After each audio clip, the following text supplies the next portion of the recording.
This is a summer that just doesn't quit. I'm starting to build an ark at home. Continuous rain battering portions of the U.S., causing massive floods through numerous residential towns.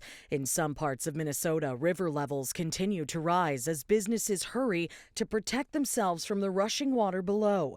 But in others, the damage is already done. I mean, it was emotional. I hadn't actually seen it. I saw pictures of it. But it's one thing to see it, when somebody shows you a picture of what it looks like in there. Another thing, when you actually go in there and look, it just, just the magnitude of it, it's just a bit overwhelming. The governor of Minnesota says the National Guard is being called in to assist in cleanup and rescue efforts. Just to the south in Iowa, the time for protection is also over, as floodwaters have moved in, forcing hundreds to evacuate their homes. The river rose to historic levels that we've never seen here before, and it's hard to deal with that much water. It's a monumental undertaking. Fire rescue from neighboring communities, along with Iowa Task Force 1, have been deployed to Rock Valley, Iowa's hardest hit location. Crews using things like tractors to navigate through the water and rescue people from their homes. This drone footage showing the full scope of the widespread flooding that's forced state officials to issue a disaster proclamation. And while one element batters portions of the upper Midwest, another continues to hammer the West Coast.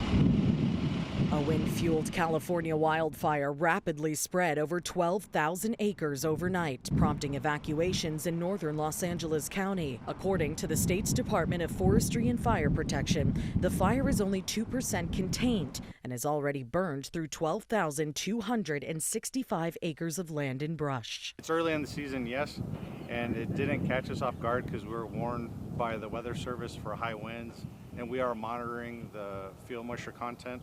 So we have about an idea of how the fire should spread. The Texas Canyon Hotshot Crew is a United States Forest Service team that specializes in wildfires. They say this year is poised to be challenging. It's repetitive to say it's the most extreme fire season on record. It's going to be different pockets within the United States that we're going to be diverted to, or resources, nationally shared resources are going to be diverted to. And if it's not intense rainfall, floods, or wildfires, it's the extreme heat impacting Americans. Oh, it's very hot.